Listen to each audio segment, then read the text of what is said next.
¿Cómo están, queridos hermanos? Espero que estén bien. El día de hoy continuamos nuestro estudio del libro de Mateo. Estamos en el capítulo 28, el último capítulo que estamos viendo de este libro de Mateo. El día de ayer hemos aprendido acerca de lo que pasó justo cuando estaban los soldados romanos guardando la tumba de Jesús. De repente vino un ángel, ocurrió un terremoto y vino un ángel resplandeciente que hizo que los soldados huyeran, se escaparan atemorizados. ¿Por qué? Porque han estado completamente, no esperaban eso, era algo terrible, no podían evitar, porque ellos estaban obviamente por mandato de los diferentes líderes judíos y en la cual Pilato también les dio permiso para que pudieran de alguna manera utilizar estos soldados romanos que resguardasen la tumba de Jesús, pero no pudieron evitar lo inevitable, que era la resurrección de nuestro Salvador.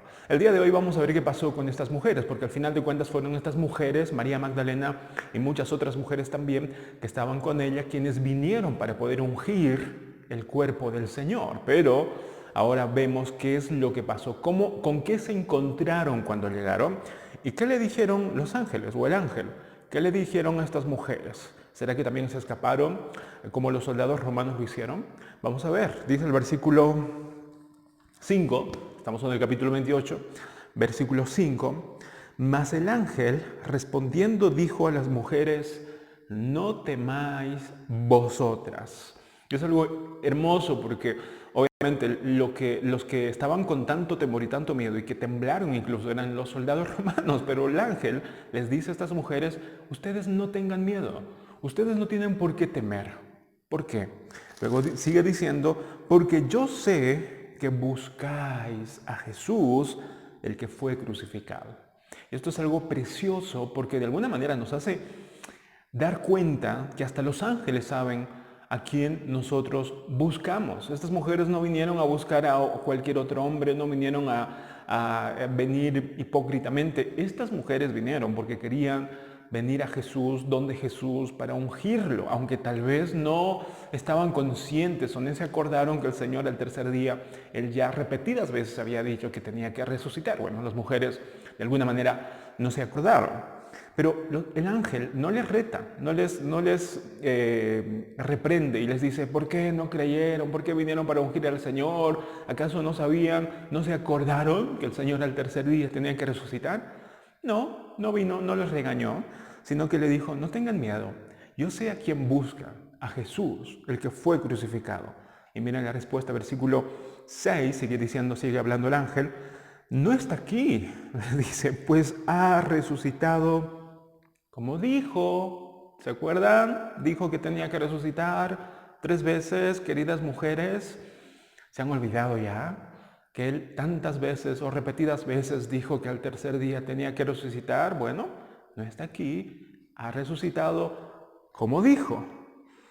Luego dice el ángel: venid, ved el lugar donde fue puesto el Señor. Les invita para que puedan ver, que ellas mismas, con sus propios ojos, puedan de alguna manera percibir que ya el cuerpo del Señor no estaba ahí.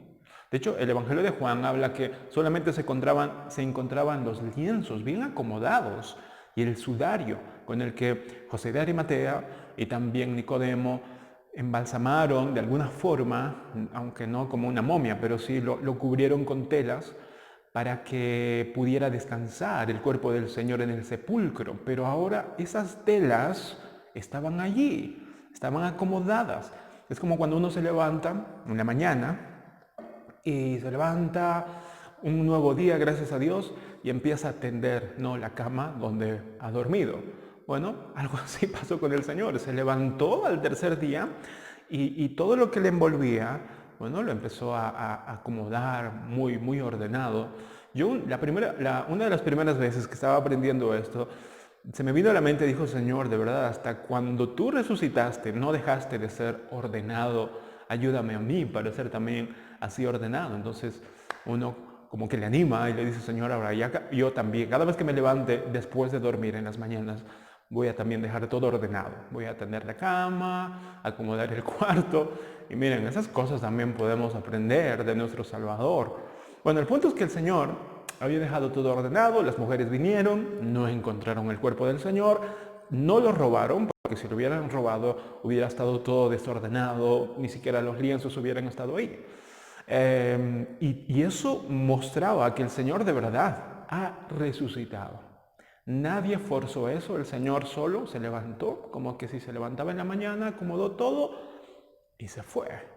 Entonces los ángeles le dicen a estas mujeres, vengan, ustedes van a ser las primeras en ver este milagro.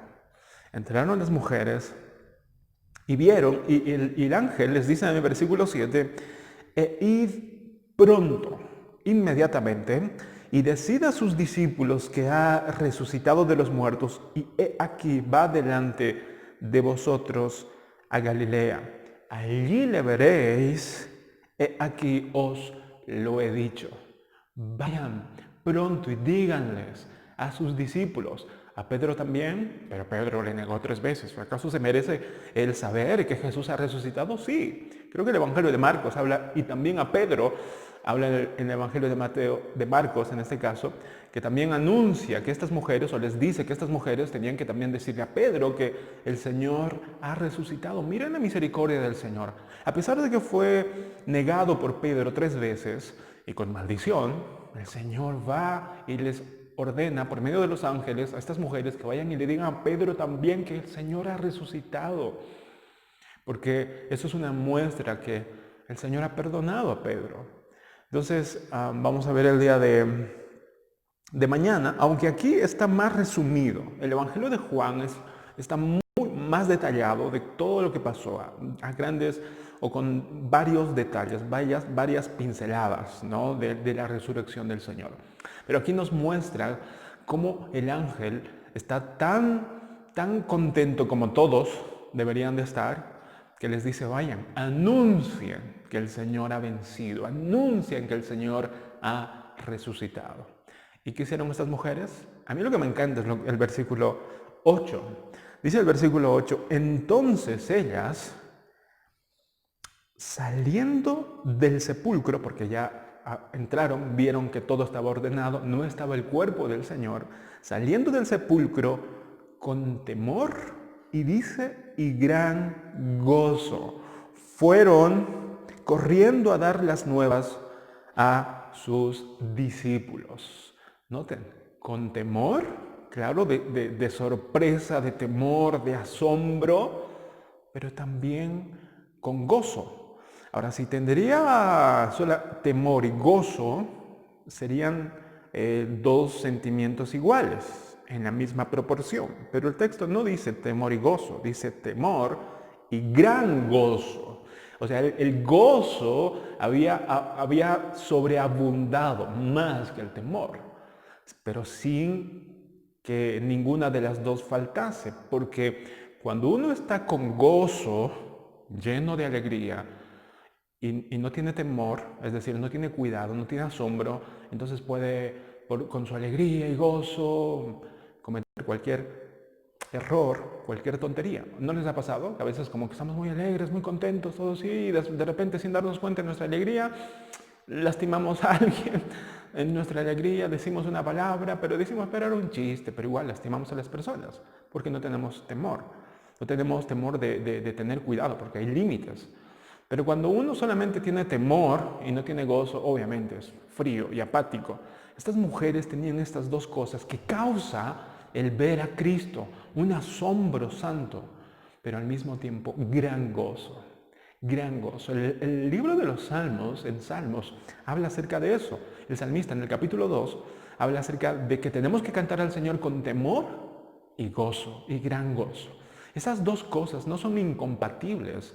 Esas 2 cosas siempre tiene que haber en nosotros, es decir, tiene que haber una santa reverencia hacia nuestro Señor, porque es algo asombroso. Cada vez que vayamos a la Escritura, a la palabra del Señor, siempre nos vamos a asombrar.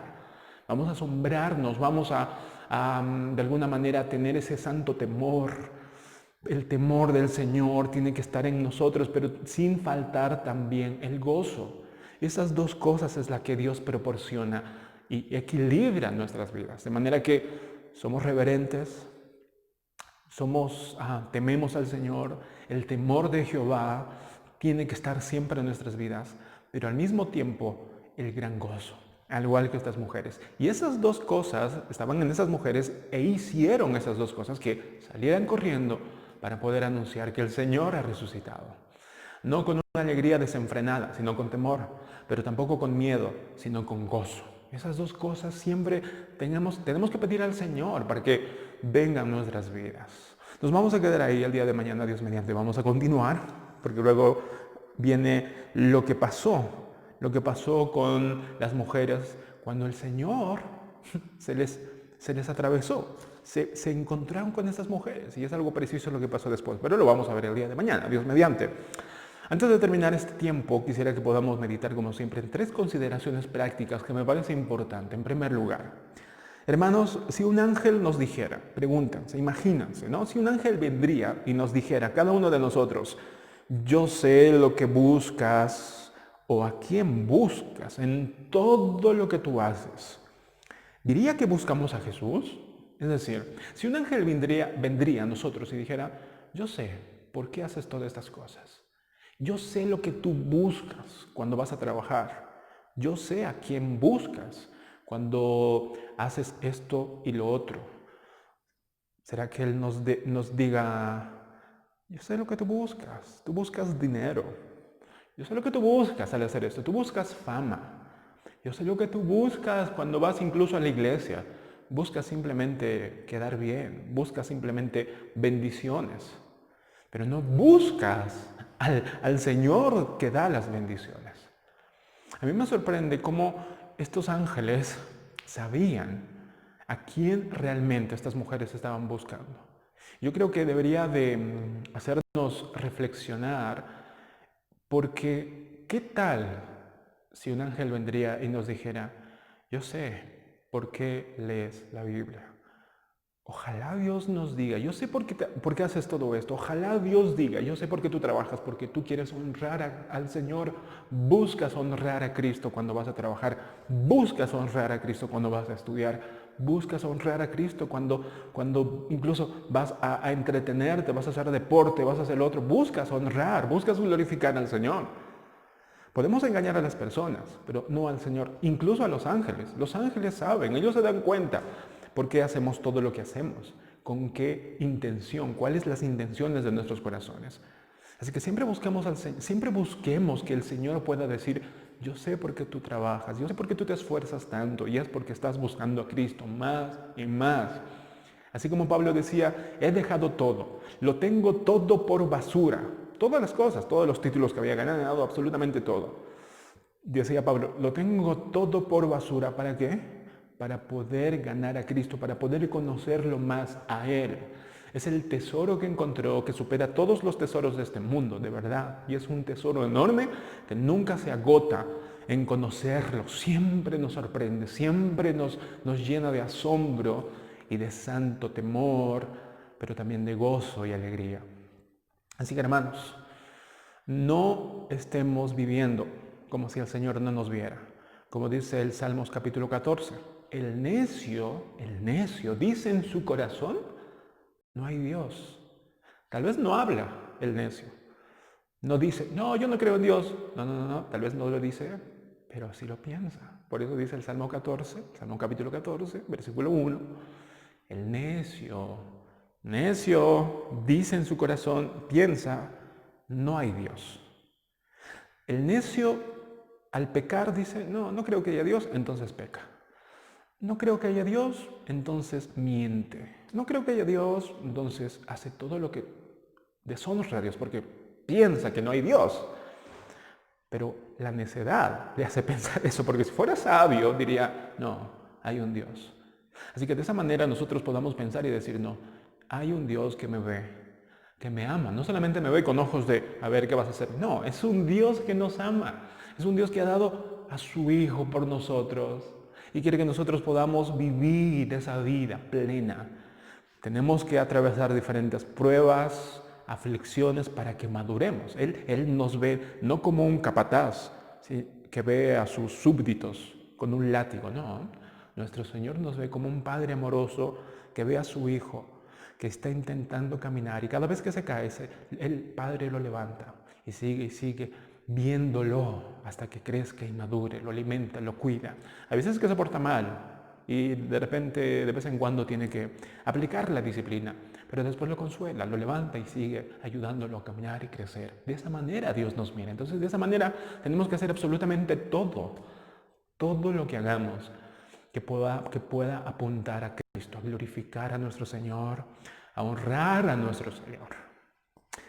Bien, vamos a ir al número 2. Así como el Señor resucitó y salió del sepulcro, también nuestro Señor, Él nos resucitó de nuestra vana manera de vivir y nos sacó del sepulcro de nuestros pecados en donde éramos esclavos.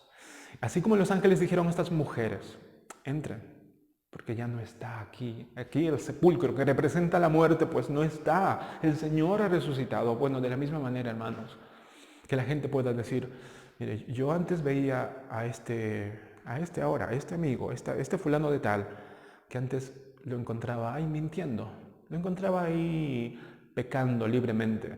Pero ahora que conoció a Cristo ya no está ahí. Antes estaba ahí, esclavizado en esto y lo otro. Pero ahora ya salió, ya como que resucitó, ya salió de esos sepulcros, ya salió de esas cadenas que lo esclavizaban. De esa misma manera, todo aquel que resucita, que renace, que el Señor le hace nacer de nuevo, deja el sepulcro de sus pecados, de esa vieja y vana manera de vivir, donde antes solamente buscábamos nuestros propios placeres, donde antes solamente vivíamos por vivir, por después tratar de poder sazonar un poco nuestra amarga vida con un poco de placer los fines de semana, pero al final era amarga nuestra vida. Pero cuando hemos conocido al Señor, ya hemos salido de nuestra cárcel, del sepulcro, de la esclavitud del pecado y ya hemos resucitado. Y ahora búsquennos, que nos busquen la gente que antes nos conocía en esos lugares, porque no nos van a encontrar, no nos van a encontrar. Así que de esa misma manera, hermanos míos, que Dios nos ayude a que cada vez podamos agradecer y decir, Señor, mira, ¿dónde estaba? Mira ese sepulcro de esclavitud, de hábito, de alcoholismo, de drogas, de pecado, de mentira. Ahí yo habitaba. Pero el Señor, por la gracia del Señor, me sacó de ese lugar y ahora soy libre. He resucitado, ahora vivo la vida, ahora he conocido la verdad. Que ese sea, hermanos, siempre nuestra alabanza y decir, Señor, gracias por sacarme de donde estaba. Y número 3, hermanos, cada vez que el Hijo de Dios conoce un poco más a Cristo, es decir, cada vez que el cristiano, aquel que de verdad ama al Señor, conoce a Cristo por medio de su palabra, cada vez que lo lee y lo conoce un poco más, siempre se va a llenar de un santo temor y un gran gozo. Y eso lo va a impulsar para poder anunciar a Cristo. Hermanos, cada vez que nosotros vayamos a la palabra de Dios y podamos, nuestra intención sea conocer a mi Señor, aquel que murió en la cruz, porque no solamente es suficiente con saber que murió en la cruz, eso es importante, pero hay mucho más, hay más detalles, hay más, hermanos, hay mucho más. Y uno dice, yo quiero conocerlo más, entonces va a la palabra de Dios, porque es el medio de revelación que nos muestra a Cristo, entonces va, lo estudia, y cada vez que va sinceramente a estudiar y a conocer más a Cristo, siempre se va a llenar de un santo temor y decir, wow, yo no sabía que mi Señor era así, pero al mismo tiempo se va a llenar de gozo, un gozo inexplicable que sobrepasa todo entendimiento, va a inundar su corazón y ese santo temor y ese gran gozo los va a impulsar para poder anunciar a Cristo a todos los que se encuentren esa persona, no solamente con su boca, sino con su propia vida. Y empieza a conocerlo más y lo va a hacer a andar, correr inmediatamente, va a cualquier persona que necesite de Cristo, entonces va a ir y va a anunciar a Cristo. ¿Por qué? Porque está lleno de gozo. Y lo va a anunciar no con irreverencia, lo va a anunciar con temor, pero tampoco lo va a anunciar amargo y triste, lo va a anunciar con gozo. Y esa es una de las cosas preciosas que hace la palabra de Dios, que produce el Espíritu de Dios por medio de su palabra, cada vez que vemos a Cristo. Solamente viendo a Cristo, solamente viéndolo a Él, nosotros podemos tener ese santo temor y gran gozo. en nuestras vidas. Esas dos cosas que no son incompatibles, sino que se complementan y hacen que nosotros podamos vivir como hijos de Dios equilibrados, temerosos a Él, pero al mismo tiempo llenos de gozo. El mundo no va a entender eso, el mundo no va a entender, porque solamente el Señor puede producir eso en nosotros por medio de su palabra, a través de su palabra, por medio de su Espíritu Santo. Así que, queridos hermanos, que Dios nos ayude, que nos llenemos cada vez más de Cristo, y si nos llenamos más de Cristo, siempre va a haber un santo temor, pero a la misma vez, gran gozo. Y eso nos va a hacer caminar, correr, andar, ir a anunciar a Cristo, a todos los que necesitan perdón, salvación y liberación de la esclavitud de sus pecados. Así que, queridos hermanos, que Dios nos guarde. El día de mañana continuamos, Dios mediante. Vamos a seguir aprendiendo mucho más acerca de este capítulo 28. Bendiciones, hermanos.